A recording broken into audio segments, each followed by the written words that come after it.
mudah-mudahan lah menang. Kayak Yusuf Mansur. Mudah-mudahan lah menang. Saya tuh sebenarnya nggak dapat apa-apa dari timnas, tapi ketika timnas main tuh asa gimana? Ya gimana ya? Kalau kita suka bola, kalau negara sendiri pasti kan lebih ini dong. Lebih apa namanya? Kalau nonton lebih seru ngeliat Kayak negara hal-hal yang sendiri. sepenting apapun tuh kayak bisa kegeser gitu, bisa dikondisikan gitu. Timnas main gitu. Tapi kalau liga emang aku belum, kurang sih nonton gitu. Liga itu kurang banget.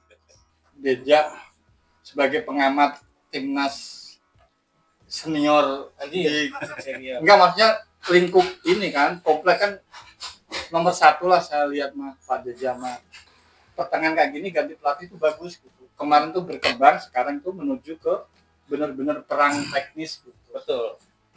Nah, menurut Bang Deja kumaha? Patrick Kluivert ya. Patrick Kluivert itu kalau untuk pemain dia kan udah masuk ke legend. Dia udah legenda dari timnas Belanda. Dan juga salah satu senior di Belanda juga kan gitu. Mendatangkan Kluivert itu pasti butuh banyak pertimbangan karena dari segi bahasa dia klop dan juga ada keseganan karena di sepak bola juga kan senioritas itu ada apa namanya sisi apa namanya ya dibilangnya wah ini senior jadi dia punya charm, punya karisma. Mungkin gini lah ya, kalau di alma mater tuh walaupun dia nggak pinter-pinter amat tapi senior disegani lah ya. Disegani. Bang gitu. Iya. Tapi dia nggak terlalu pinter. Iya. Tapi kan kita lihat di belakangnya itu di belakangnya Patrick Kluivert siapa? Ada Alex Pastor, ada Danny Lanzat, dan juga ini rumornya terbaru here we go nih di Luis van Gaal. Dia sudah memposting di ESPN channelnya di kanal ESPN. Dia are you ready tulisannya, are you ready, udah siap ya. Nah itu tapi kan jadi apa namanya bola liar ya. Itu are you ready-nya apa? Tapi rumornya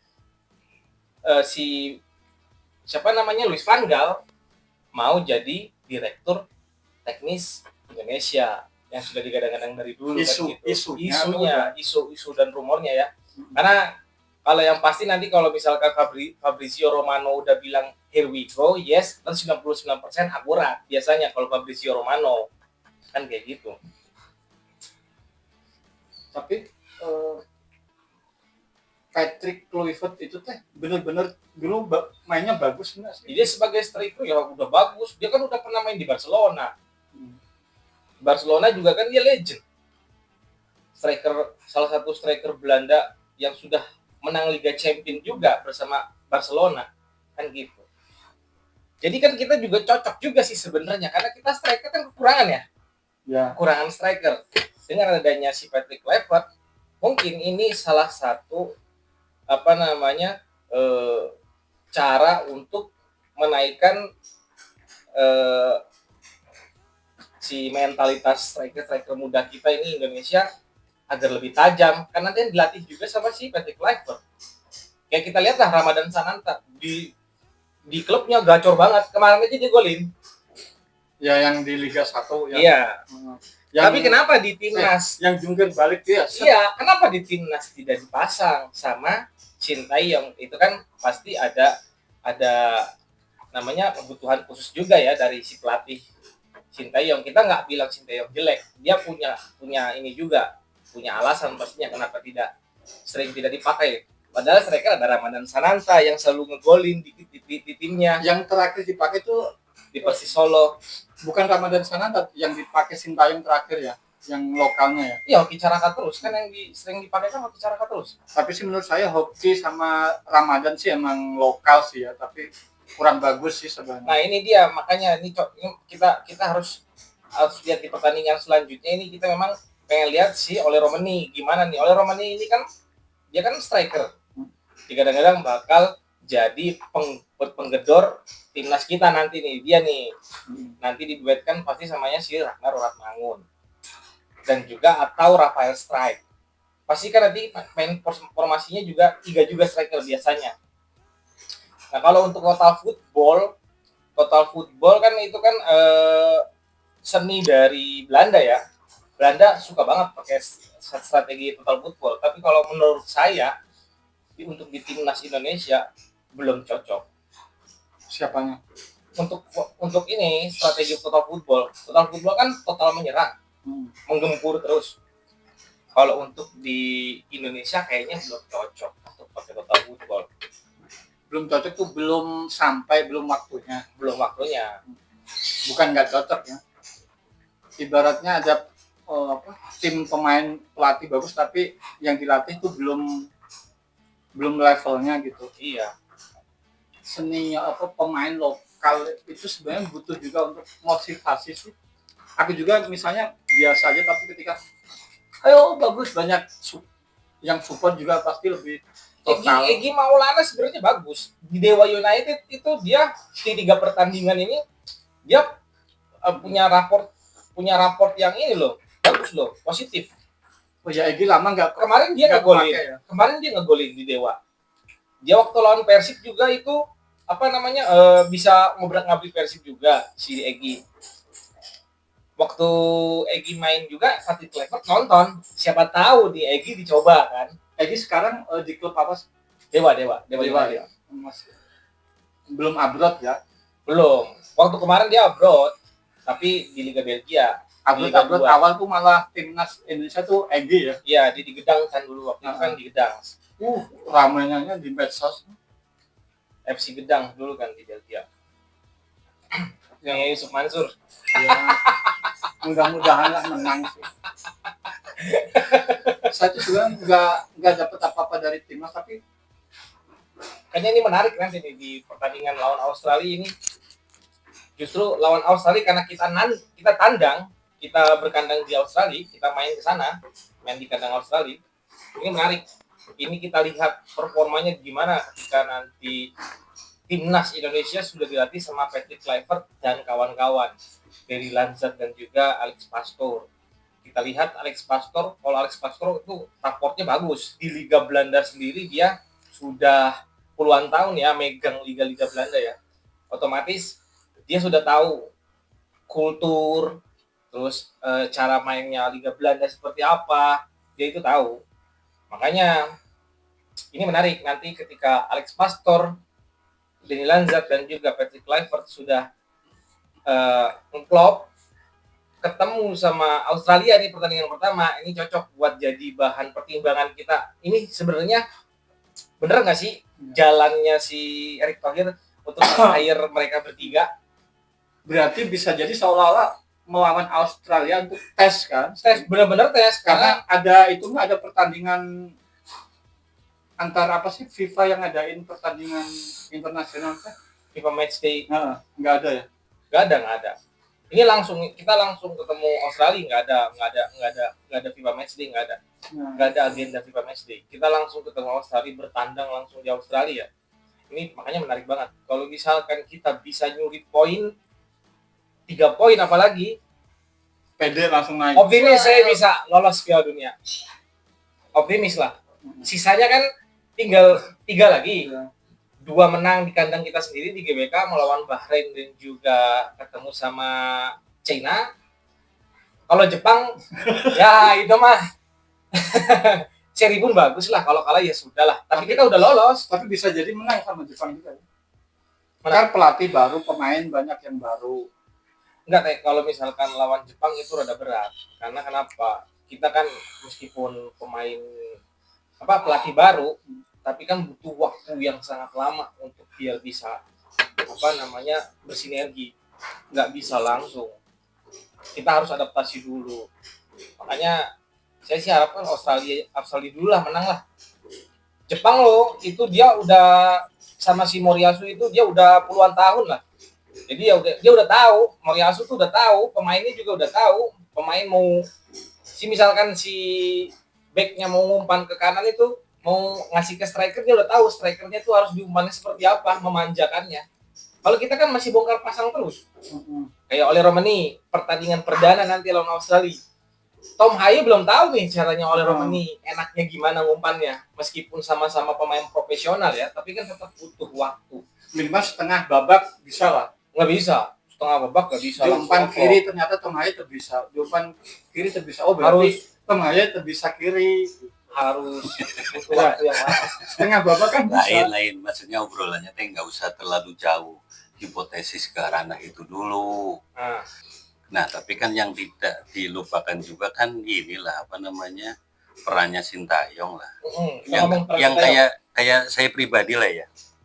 Kalau kayak aku pribadi kan dulu nonton timnas ya senang-senang aja, tapi kan biasa. Tidak se-euforia Ya, sekarang. karena kan nonton timnas ibaratnya di Asia Tenggara aja kan kayak yang Kalah terus.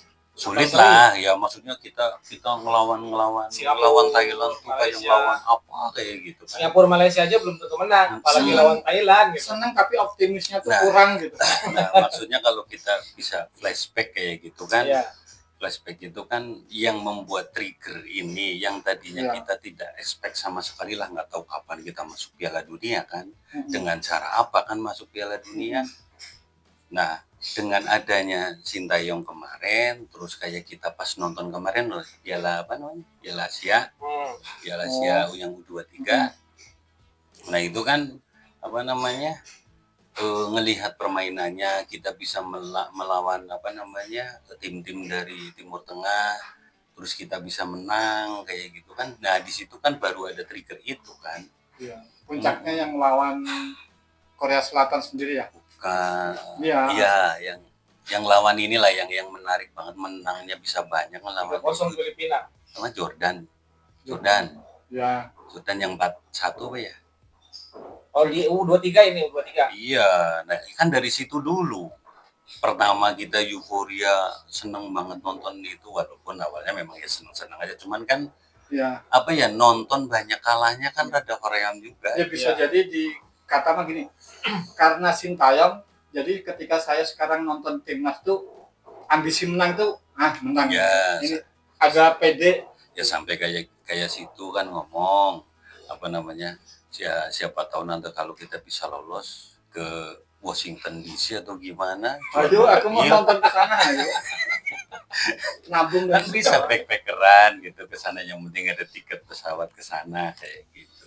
Nah, maksudnya itu tuh langkah sekarang yang misalkan kita ngomongin kita bisa ngedatangin apa namanya pelatih yang legend Patrick Kluivert, terus peserta timnya lah ya, kayak Denny Lanza, terus apa namanya Alex Pastur gitu kan. Itu kan yang sudah ibaratnya sudah jadi, ya kan, itu kan sudah jadi. Tapi kan kalau kita ngomong flashbacknya lagi ya jasa Sintayong kan luar biasa. Jasa Sintayong dan juga itu ditambah lagi kan memang ketua PSSI-nya udah expert di bidang sepak bola. Maksudnya iya udah expert, terus dia juga apa namanya orang kaya juga lah ya. Disegani juga. Orang kaya juga, jadi ibaratnya yang di belakang mau main sokok kanan sokok kiri, titip siapa dan sebagainya kan sebisa apa sih mau ngasih duit ke Erick Thohir sebesar apa kayak gitu. Erick Thohir kan udah puluhan tahun di dunia sepak bola, dia udah menjadi ibaratnya udah terkenal di Eropa pun. Di Inter Milan dia sudah dikenal sama pemain-pemain yang legend juga kayak Marco Materazzi, Javier Zanetti. Mereka kan itu udah manggilnya juga, "Hai bos." Kalau ketemu si Erick Thohir. Nah, maksudnya itu kan itu kan maksudnya dari segala sisi, dari PSSI-nya, dari pelatih yang kemarin. Terus dari jangan lupa juga masalah ini loh, apa namanya? Erspo-nya loh. Ya kan? Jadi sponsorship. Ya, sponsorshipnya kan maksudnya gini ya. Kadang-kadang kita juga tidak memungkiri apa namanya, membanding-bandingkan lah. Contoh kayak Malaysia kan. Nah, desain kita walaupun lokal kan apa diakui lah. Jersey nih. Iya kan. Jersey Malaysia. Cuman polosan gitu kan. Cuman ganti. Iya, walaupun memang naik jadi Puma. Memang apa? Template lah kayak gitu kan. Nah, kalau kayak kita kan maksudnya yang aku bilang itu, ini kan ibaratnya kemenangan kita yang tadinya kita tidak berpikir kapan Indonesia bisa masuk Piala Dunia.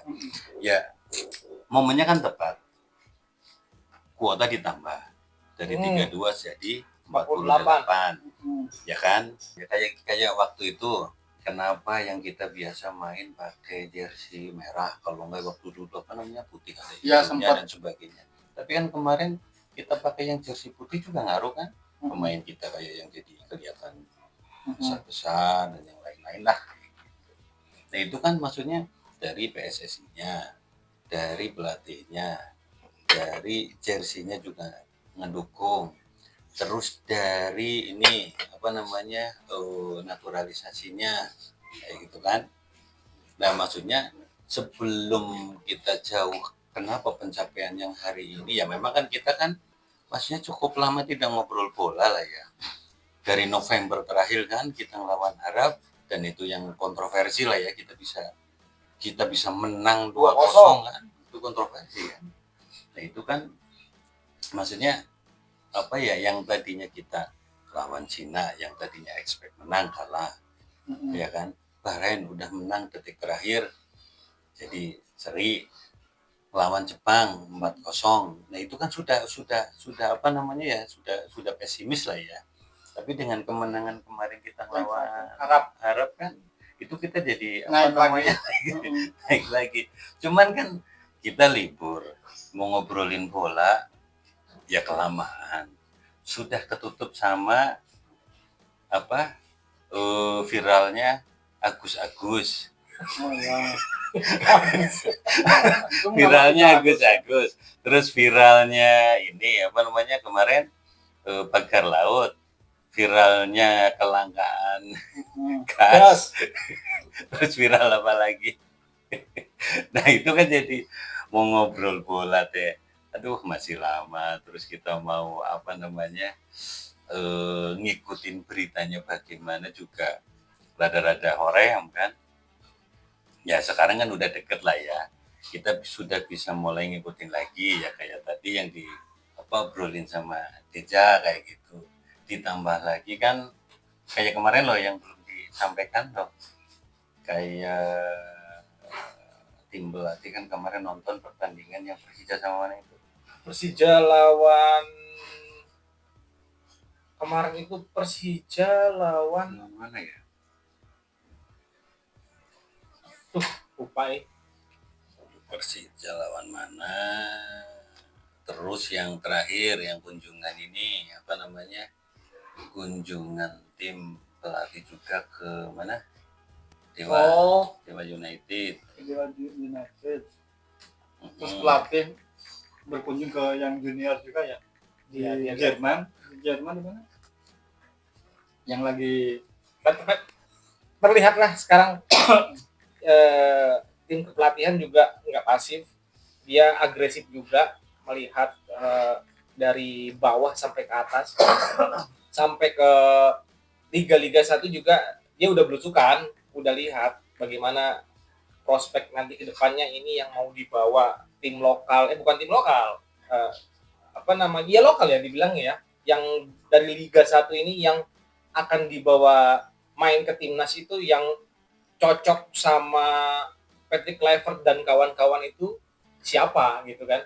Kalau kemarin kan yang cocok oleh Sintayong itu yang dipakai terus kan Hoki Caraka, ya kan. Ramadan Sananta itu kan jarang dikasih main, meskipun netizen bilang lebih gacor si Ramadan Sananta, dan hasilnya pun memang betul. Ramadan Sananta sama Hoki Caraka lebih banyak ketimbang si Hoki Caraka, golnya sama Ramadan Sananta lebih banyak ya, menit mainnya pun lebih banyak. Dan karena ada statement juga dari Patrick Kluivert, saya akan menurunkan pemain timnas yang banyak menit mainnya, kan seperti itu. Nah itu dia, berarti kan yang sering PSBS pihak ya, yang sering dapat menit main kan nanti bisa pertimbangkan sama si Patrick Kluivert dan kawan-kawan. Nah ini apa namanya, pemain Australia gimana? Atau kamu ya? Aku mah pengamat timnas. Jadi Australia kira-kira nanti ketemu Nah, sama kita kan tadi kan Australia. ngomongin squad kita, ditambahnya kemarin yang udah apa Ini ngambil- Pak, nah, ini ya. baru juga ini baru. Ya. Jero Redwood juga kan itu udah fix ya. Jero Redwood juga udah tinggal ngambil sumpah. Dia udah dokumennya udah masuk semua. Arsip-arsip dokumennya udah masuk ke timnas, sudah diproses, tinggal ngambil sumpah aja. Nah, ini menarik nih, Jero Redwood nih. Tapi kan itu yang katanya ini loh, apa rada sulit yang karena dia apa namanya pernah main sebagai tim senior di Belandanya pada saat umurnya masih di bawah 21 tahun. Itu kan juga yang menghambat itu aturan Ya PSSI. sempat di Si medsos kan. si Jero-nya. Aturan FIFA itu loh. Tapi dia Ya. udah oke. Kabar terakhir gimana? Kabar terakhir sudah oke. Kalau dianya sih oke, cuman di dalam persyaratan itu Sudah oke. Dia udah tinggal ngambil sumpah. Di berita terbarunya si Jero Redwood itu tinggal ngambil sumpah. Ya mudah-mudahan. Nanti itu squad kita berarti prediksi saya nih ya, kipernya Martin Paes. Kalau main 4-3-3 ya, main 4-3-3 nih. 4-3-3 berarti kan kiper Martin Paes, sebelah kirinya nanti Calvin Verdong, sebelah kanannya nanti Kevin Dix, backnya JIJ sama Max Childers. Tuh. Nah, di tengahnya itu nanti ada Nathan Joaon, ya kan? Tom Hay atau Nathan Joaon gantinya Jero Redwood kalau dia sempat bisa bermain sama Australia. Berarti Jero Redwood di jangkar tengahnya, defensive midfielder. Centernya nanti Tom Haye, duet maut sama Marcelino nanti dia dikasih mainnya bebas, mau di tengah mau ngacak kanan ke kiri dia bebas. Nah itu strikernya nanti bisa oleh Romani. Ragnar nggak bisa akumulasi. Ragnar kan akumulasi kartu kuning 2 kali kemarin. Kecuali nanti sama itu dia, kecuali lawan Bahrain.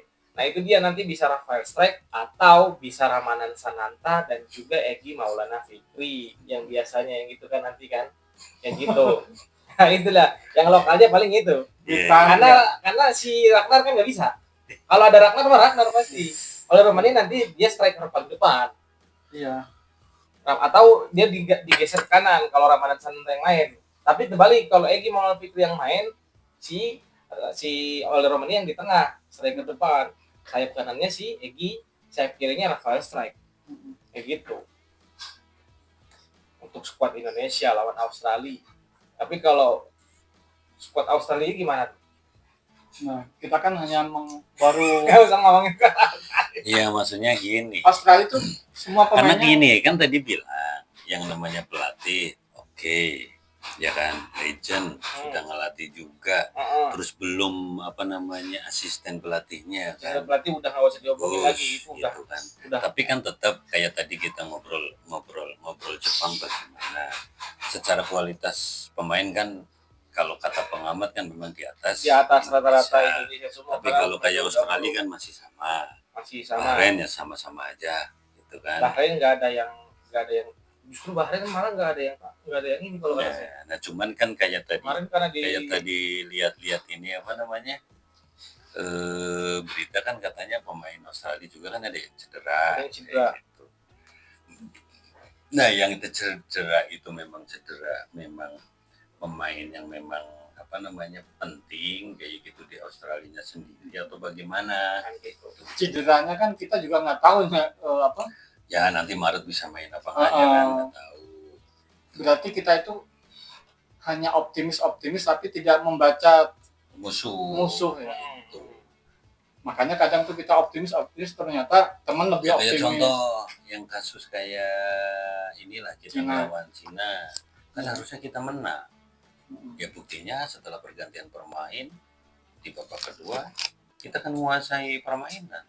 Kalau untuk Cina itu fix ya kesalahan Sintayong. Sepakat kesalahan Sintayong. Ya, namanya pelatih pasti ada kesalahan. Nggak semuanya mulus. Tapi itu kan kesalahan cuma di Cina doang. Selebihnya kan kita diangkat sama Sintayong juga. Iya. Ya kan dari mulai timnas U23 sampai timnas senior ya, bisa bawa ke level ini kan karena ada Sintayong blunder kayak gitu kan sekarang sudah jangan sampai terjadi. Nah, mungkin ini antisipasi Karena kan- dari Erick Thohir juga untuk mengevaluasi mereka semua. Ya, karena kan kita sudah di round 3 nih, posisi sudah nomor 3. Udah nggak boleh ada kesalahan, Iya. udah harga mati ini. Sedangkan menyisakan 4 pertandingan. Oke lah, Bahrain, Cina, 2 menang kita lah. home kan. Udah home, Nah, ada kemungkinan besar menang. Australia, away sama Jepang kan.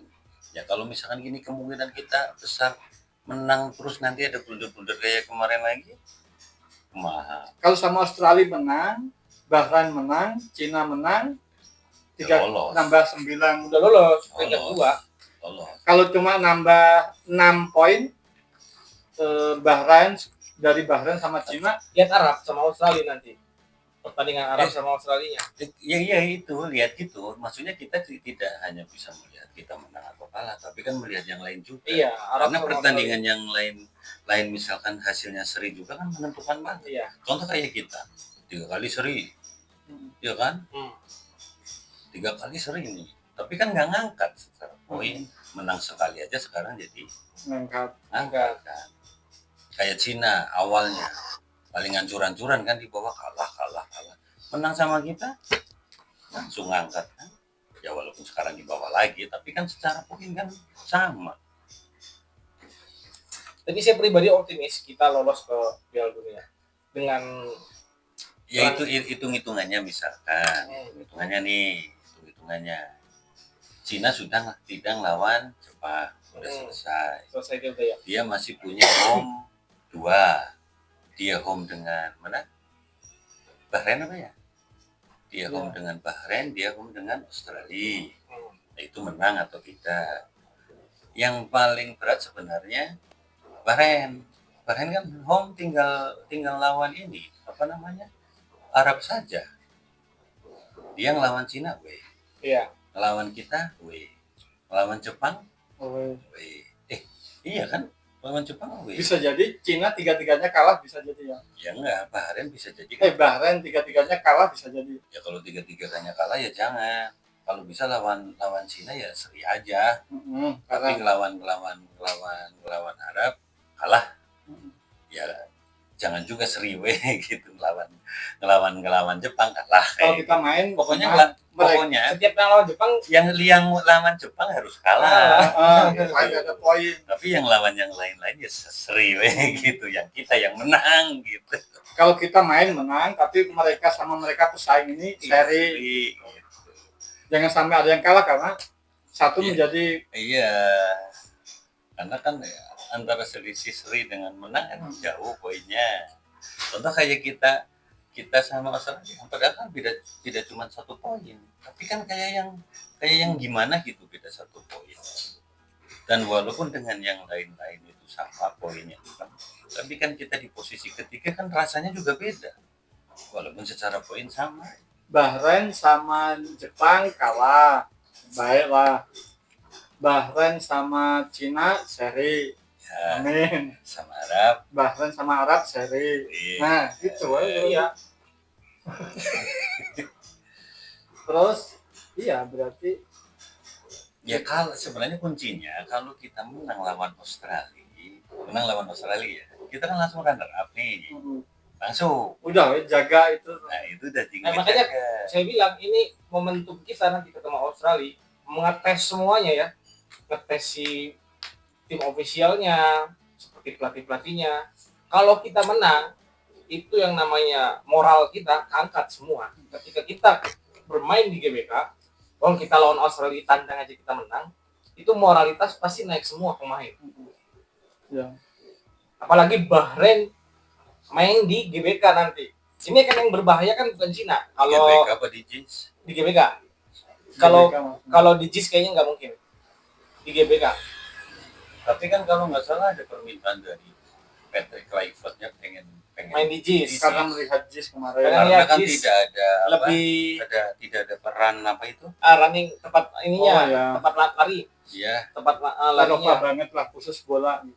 Ya, dia lebih suka di JIS kalau untuk Patrick Kluivert. Tapi kalau untuk Katanya kan masalah antara pemain dengan penonton jaraknya cuma 8 meter. tapi kalau untuk masalah tempat hotel ke si GBK-nya, terus juga peran apa namanya tribunnya, terus kondisi lapangan memang JIS bagus. Tapi di Maret sih cuaca di apa namanya Australia sih berapa? Maret udah masuk musim panas lah. Februari kan dia udah selesai. Musim dingin kan di November, Desember, Januari. Berapa derajat sih?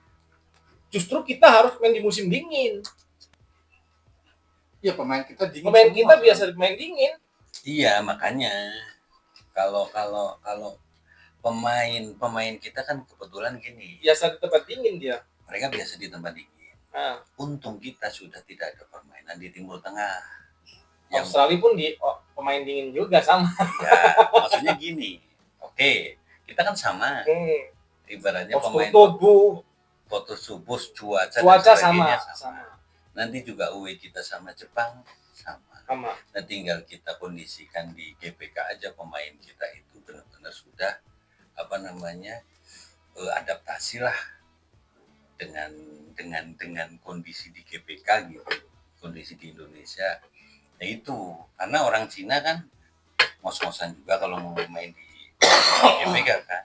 Tapi kan jangan sampai pemain kita juga sama saja. Iya kan? Jadi yang maksudnya yang beda cuaca untuk lawan Jepang kan juga nggak panas kan?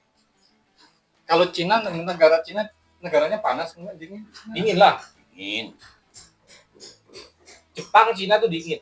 Jepang Nih, suhu Australia pada saat bulan mendingin di musim gugur, suhu rata-rata 17 Normal normal. biasa normal. derajat 17 normal. dan 35 derajat.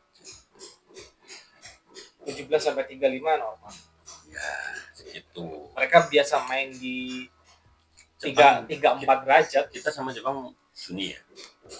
Tapi sekelas Marcelino juga sekarang kan udah suhu udah dia bukan panas, dia udah mainnya dingin, Oxford. Jepang. Ini 16 sampai 30. Juni hingga Agustus. Nah, makanya kalau bisa pemain kita itu pada saat home karena banyak yang abroad kan, jadi sininya lebih lama, gitu. 2 minggu atau gimana. Gitu. Ya maksudnya kan kayak kita walaupun hanya sekedar supporter juga supporter yang bukan apa namanya, bukan ultras atau apalah kayak gitu. Tapi kan ya siapa tahu ada masukan-masukan yang bagus. Terus itu nanti ketika kita mau main sama Australia, biasanya persiapannya tuh ngumpul itu berapa hari sebelum sih? Biasanya kalau ngumpul itu 1 minggu. 1 minggu sebelum pertandingan udah pada ngumpul. Oh, lihat jadwal klub masing-masing ya? Iya, setelah pertandingan. Tapi sebenarnya enggak sih. Karena ini kan agenda FIFA. Sebenarnya penentuan kita mau berapa lama ya sebenarnya kita bisa nentuin kok pelatihnya. Nggak bisa. Masalah sana ngasih atau tidak, ya itu urusan negosiasi lah ya. Kalau agenda FIFA pelatih klub tidak bisa menolak. Ya, makanya berarti Sudah kan pasti berarti ini kan kita banyak alasan. sudah pasti dikasih. Contoh karena banyak yang abroad. Cuman pemainnya aja kayak kemarin kayak Max Hilgers bilang cedera tapi ternyata main di FC20 itu mungkin ada ini ya, Tapi kalau kita flashback ini permainan kita pas melawan apa namanya? Arab kan nggak main juga. Max Hilgers nggak main, Kevin Dix juga nggak main. Kevin Dix nggak main, Ya kan? Kita juga oke aja kayak gitu. ya Kalau belakang ya kayak tadi lah ketambahan sama siapa Jairo. ya Itu kan bisa lah untuk apa namanya super sub-nya itu ya Tom Haye lah. apalagi nanti kita Itu gelandang kan? Gerald Duet defensive midfielder, gelandang Kan? tengah dia, gelandang lebih bertahan. Bukan. Ya maksudnya nggak cuma satu orang loh teh yang ibaratnya jadi profesornya loh. Gerald Duet itu dia sama si Nathan Joawan ininya nanti submissionnya. Kalau misalkan Nathan Joawan yang jadi starter, Gerald Duet nanti penggantinya. Kalau sekarang itu kan Ivar Jenner. Ivar Jenner yang jadi jangkar. Nah, Ivar Jenner itu untuk lebih bertahan justru malah kurang. Kalau Jairo sudah teruji, dia ex pemain Crystal Palace kan di Liga Inggris. Sekarang X. Udah ini, udah main di udah nggak main di Liga Inggris lagi. Conte masih main di sini. Enggak, dia ex dia. Tapi optimisnya tuh mereka bahasa Belanda tuh nggak asing gitu ya, ketika mereka koordinasi sendiri itu antar pemain gampang. Ya namanya ngobrol langsung dengan diartikan ya pasti beda.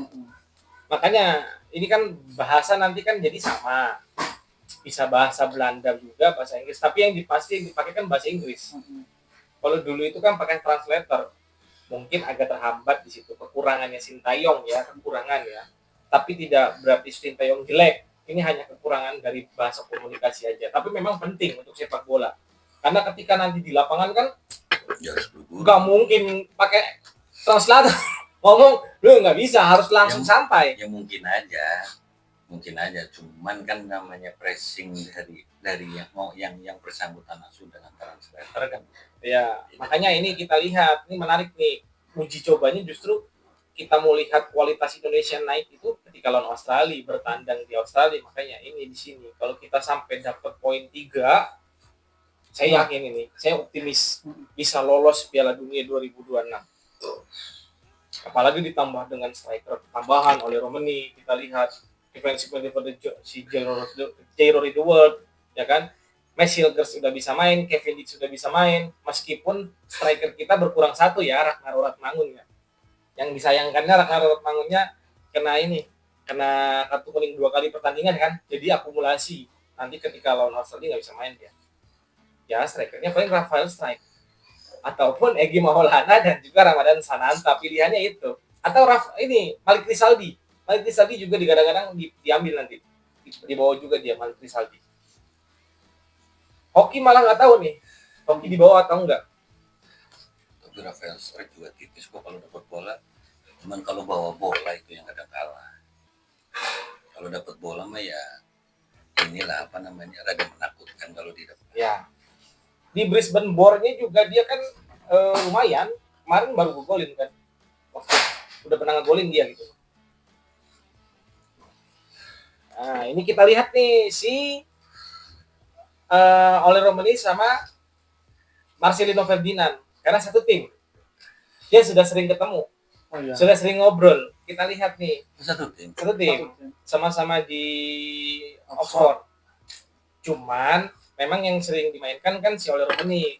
Sekarang si Marcelino Ferdinand masih di Oxford-nya juga tidak dimainkan di seniornya. Dia main di reserve-nya, di anak mudanya.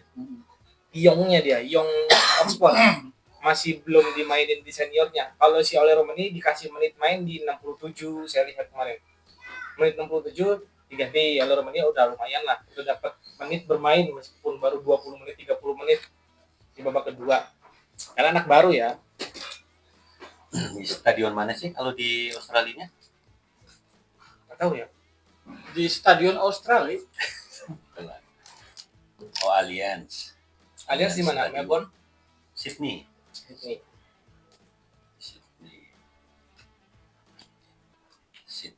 Kita ke Sydney sih berapa kilo? Kemana? Tapi sini mah juga nggak terlalu jauh sih.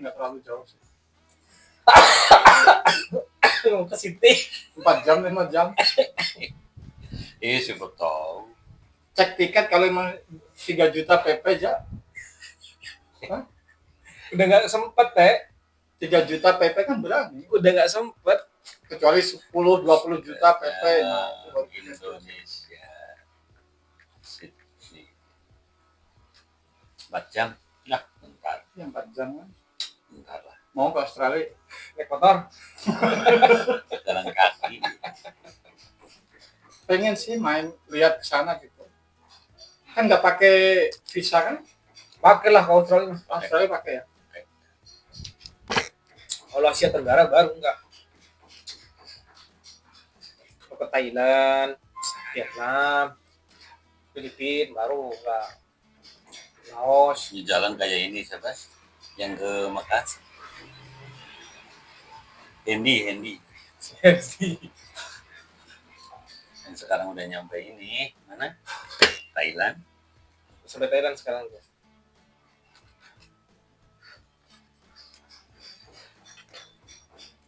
Gitu deh. Ngobrol apa lagi sekarang? Apa aja? Apa lagi? Yang Ya, tadi ngobrolnya kan gini di ya. chat WA tadi. Apalagi Kurang poin-poinnya? lebih Ngobrolnya kan gini, apa namanya, kayak apa namanya, harapan-harapan harapan-harapan masyarakat Indonesia untuk timnas. untuk timnasnya kayak gitu. Nah, Deja sendiri ini timnas kan sekarang banyak, walaupun kita setuju sih, saya setuju, walaupun pemain naturalisasi itu kan teknis proses lah ya, naturalisasi tetap ketika udah selesai kan dia WNI gitu. Kalau aku nggak mempermasalahkan itu gitu. Ketika timnas ini bisa masuk Piala Dunia, aku juga bangganya tetap sama gitu, luar Kita biasa. ngomongin ini kan apa namanya pemain lokal dengan si apa namanya yang naturalisasi Ya, kan. karena kan kemarin Ini gimana? Ketika ini kita Piala Dunia Kita- lolos, tapi Kita lolos karena tapi pakai naturalisasi. semua hampir Seperti itu semuanya kan gitu. Ya realisasi kita ini aja apa namanya bukan realisasi ikutin orang Eropa. Eropa juga ya. Kiblat kita kalau sepak bola Eropa ya, khusus sepak bola ya, khusus sepak bola Eropa. Kita lihat negara Eropa mana yang nggak pakai naturalisasi? itu mungkin awam lah kalau di Negara mana? Prancis loh, yang kemarin baru menang Piala Dunia 2019. 2019 kan? 2018 sorry, 2018. Itu pemainnya semua naturalisasi, cuma satu aja yang enggak, Hugo Lloris. Kipernya. Selebihnya pemain naturalisasi. Kylian Mbappe emang orang mana? Orang Kamerun. Bapaknya orang Kamerun, kan gitu. Semua naturalisasi. Maroko kemarin yang jadi kuda hitam tiba-tiba masuk ke semifinal, semua pakainya naturalisasi juga kebanyakannya Maroko. Amrabat, kan kayak gitu. Semua naturalisasi. Ya cuman memang efek sampingnya kalau kita mengandalkan naturalisasi nggak baik untuk lokal, tidak berkembang kalau kita tidak mengurus belakangnya. Tapi kan ofisial pun lebih pintar, dia tahu bagaimana jangka pendek dan jangka panjang. Jangka pendeknya pakai naturalisasi untuk mengangkat timnas kita jadi lebih naik lagi pamornya di kancah dunia, biar terlihat kan seperti itu. Otomatis kan yang ada triggernya juga untuk timnas untuk lokal-lokalnya juga untuk bersaing di timnas. Nah makanya grassroots-nya dibenerin kan seperti itu, liganya dibenerin kan, itu kan udah jadi agendanya Erick Thohir. Erick Thohir kan udah bilang dia ingin mau benerin dulu itu semua. Ini untuk jangka pendeknya pakai naturalisasi. Toh naturalisasi dia juga ada hak, dia kan juga orang Indonesia juga, ada darah Indonesia juga, nggak masalah untuk dia menjadi pemicu jadi Liga 1 jadi lebih baik, berkaca sama mereka. Nih pemain profesional, begini cara mainnya, mentalnya seperti ini, di luar lapangan seperti ini. Kan seperti itu kayak Jay Ijes itu udah paling top mereka. Si Jay Ijes itu dia sangat-sangat disiplin orangnya, sangat disiplin, dan umur 24 tahun aja dia udah jadi leader di Venezia. Sekarang dia udah jadi kapten, meskipun masih vice kapten kan kapten kedua, dia udah jadi kapten di timnya. Udah ketemu Juventus, AC Milan, Inter Milan, AS Roma kemarin terakhir lawan AS Roma dia jadi kapten. Kan kayak gitu. Kan kelihatan berarti dia punya leadership di situ. Leadership kan berarti kan di luar lapangannya juga dia leader. Karena pelatih enggak asal ngasih kapten loh. Dia lihat juga kedewasaannya seperti apa di luar lapangan, di lapangan. Nah itu buat trigger untuk anak-anak muda agar nanti lokalnya juga Ya kan kita lihatlah Ya, lokal kita kalau main seperti apa, kungfu masih ada. ya sebenarnya sih gini ya, kalau secara skill lah ya, secara bakat sih nggak kalah. Nah, Secara bakat nggak nggak kalah. kalah. Yang kayak kemarin lah ya, yang dididik sama Sintayong, itu kan kedisiplinan. Iya. Kedisiplinan bermain, kedisiplinan di luar lapangan, kedisiplinan apa yang dimakan, itu kan dari awalnya. ya dari awal. Terus kayak kita sekarang banyak abroad, pemain kita kan juga banyak belajar. Ditambah lagi kan karena tadi saya bilang tidak kalah dalam skill. Yang bikin kita kalah kan kadang visi bermain. Contoh kadang kita kalau kita lihat permainan kita ada Tom Haye sama enggak. Iya kan? Jauhnya. Dulu main sama mana sih? Cina. Lawan Cina yang kayak pas babak pertama kan kayak orang bingung. Mau ngoper Ini ya? bola mau kemana? Nggak ada kemana, visinya kan bingung. gimana? Lebih banyak dipegang dulu kemana. Ya maksudnya kalau aku lihat kan orang pemain juga kan harus cerdas juga lah ya. Harus pintar. Kayak Tom Haye kan lu cepet loh, dia dapat bola harus dikasih Tidak kemana, banyak berlari, dia tahu. nanti kemana, nanti bagaimana kan kayak udah kebaca dari awal kayak gitu loh. Kan kelihatan banget loh, dia dapat tes kemana gitu. Nah, karena kan ada yang dapat bola kocak, bingung dia mau dikasihin kemana, mau Habis bagaimana. staminanya akhirnya. Iya. Capek. Ya maksudnya dia mau defend bagaimana, mau apa namanya serangan balik bagaimana kan bingung. Iya, ngeblend berapa detik aja ke robot ya. Nah itu, nah yang dibutuhkan kayak kita sekarang kenapa banyak naturalisasi lah ya, itu kan jangan dilihat secara negatifnya aja. Kayak gitu. Kalau positifnya kan yang lokalan juga bisa banyak belajar kayak ambil positifnya. Kenyataannya memang kita di Asia Tenggara tanpa itu kalah terus kok. Iya. Beda banget ketika datang kemarin itu, waktu datang 3 pemain aja, Tom Haye, Ragnar dan juga Jay Ijes, ketika lawan Filipina jauh 3-0. Lihat Ragnar Mangun baru pertama main, Jay Ijes ngegolin langsung, Ragnar langsung ngegolin juga. Itu kerasa banget. Oh, yang Tom Haye ngegolin ya, yang bukan itu yang waktu Ragnar. Yang golinnya kan si Jay Ijes, Ragnar, sama terakhir Ramadan Sananta 3-0.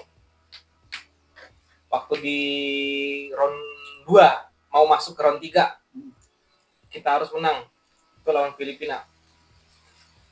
Ya kayak contohnya kayak yang disampaikan pengamat loh waktu Tom Haye ngegolin. Kan pemain tidak bawa bola tapi menarik pemain bertahan mereka untuk bisa maju ke depan. Konsentrasinya jadi terganggu loh. Mereka jadi ngamanin siapa. Akhirnya si Tom Haye punya celah untuk shoot kan. Ya akhirnya gol itu loh. Nah itu kan visi bermain gitu. Iya. Nggak cuman fokus langsung bolanya aja kayak gitu. Jay Ijes juga seni bertahannya kan nggak banyak lari. Dia tahu positioningnya gimana. Ya. Dia harus tahu bagaimana tackling dilakukan, nggak perlu kasar. Nah, bertahan kalau ngelihat itu kan jadi kayak kita ngelihat lah ya, kayak Rizky Ridho kan banyak belajar dari banyak banget. Dia juga jujur kok. Rizky Ridho juga jujur. Saya bukan levelnya Jay Ijes, saya masih banyak belajar dari Jay Ijes. Tapi kenyataannya orang yang justru mau banyak belajar malah bagus.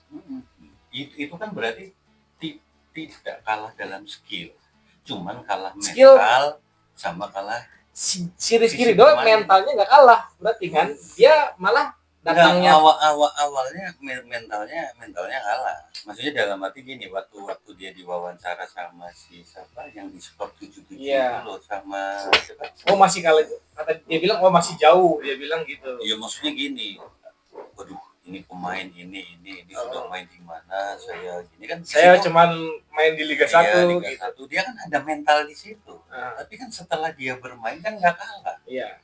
Gitu. Berarti kan secara skill nggak kalah. Nggak kalah. Cuman ya itu pengalaman sering bergabung dengan pemain yang memang sudah dari asalnya sepak bola lah ya. Apalah ya. Tapi pemain kiblatnya sepak bola. Pemain Indonesia memang banyaknya kalahnya di luar lapangan juga sebenarnya. Dia merasa puas ketika umur sudah waktu umur muda U19 dia juara, bagus mainnya. Tapi ketika masuk ke masa-masa kemasan umur 24 ke sana, itu kebanyakan pemain Indonesia ya untuk yang lokal ya 24 ke atas hilang langsung. Nggak tahu kenapa. Itu karena kalau kata si siapa tuh yang botak tuh, si yang di itu, yang orang Batak tuh, yang pengamat juga, dia pemain, dia orang Medan. Yang mantan kiper ya? Iya. Nah, abang mau tahu nggak kenapa pemain tim Indonesia kalau waktu muda gacor-gacor tapi ketika masuk ke kemasan langsung jelek? Di luar lapangan justru kata dia. Kebanyakan pesta. Karena kan tidak konsisten, tidak mau menjaga tubuhnya ya, dari makanan, asal makan ketoprak lah, makan yang pedas-pedas apa segala macam, tidak dijaga. Dari situ udah gitu minum minuman keras kan, seperti itu banyak terjadi pesta mereka, jadi kalah sama mereka. Dan mentalnya mental lokal, kayak dia juga sendiri ditawarin loh waktu itu main di luar negeri, tapi dia nggak mau karena banyak pemain Indonesia memang yang apa namanya ya dibilangnya homesick, dibilangnya homesick. Dia kalau jauh dari rumah, dari tempat tinggalnya dari Indonesia, dia gak betah. Nah makanya nih coba kita lihat Marcelino nih, mumpung masih muda, kalau dia bertahan di sana pasti beda kualitasnya. Itu orang Indonesia loh, kalau bisa bertahan di sana jauh lama dan juga ternyata bisa sama si skillnya sama yang kita sekarang kita yang naturalisasi, berarti kan bakat gak kalah, bakat ada. Bener kata Mas Sugi, bakat ada, yaitu mental, terus pengalaman, visi bermain, sama bandelnya mereka di luar lapangan nggak mau konsisten. Ya itu kalau bandel-bandel kan kita berkaca dari pemain dunia lah ya, kayak Ronaldinho, Adriano, Adriano kan seperti itu yang di Eropa aja yang ketat aja bisa begitu kok, hancur langsung karirnya, pensiun dikit langsung badannya nganggur dikit bengkak. Jadi tetap optimis ya, tetap senang ketika nanti masuk Piala Dunia walaupun pemainnya ini. Ya iyalah. Itu mah nggak masalah. Iya nggak masalah. Itu berarti kita benar-benar pecinta timnas. Beda sama pengamat, kan seolah-olah pengamat kan hanya mengamat. Kalau pecinta kan emang mencintai. Jadi ambil positifnya terus. Dengan progres yang ada hari inilah ya. Kalaupun itu tidak sesuai ekspektasi kita untuk lolos, itu juga sudah luar biasa. Kan itu bukan impian kita untuk saat ini kayak gitu. Kita tidak boleh memungkiri itu. Orang untuk berharap kapan kita masuk Piala Dunia aja teh nggak kebayang kapannya. Lah ini malah udah di depan mata. Kalaupun enggak ya udah 1-2 langkah lagi nih. 2 langkah lagi menang udah weh.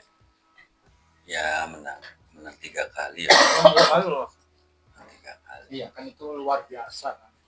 Ya maksudnya gini, kalau tim yang lain ya, yang satu grup sama kita di negaranya tidak begitu diperhatikan, berarti kan standarnya tetap dari kemarin kita tanding contoh terakhir November lawan Arab, mereka mesti di situ loh. Nah kita kan diperbaiki semua gitu, dan benar-benar sedang euforianya luar biasa lah ya. Berarti kan ada kok optimis juga dari Erick Thohirnya. Iya. Kenapa diganti semuanya, dirombak? Karena Erick Thohir pecinta bukan pengamat timnas.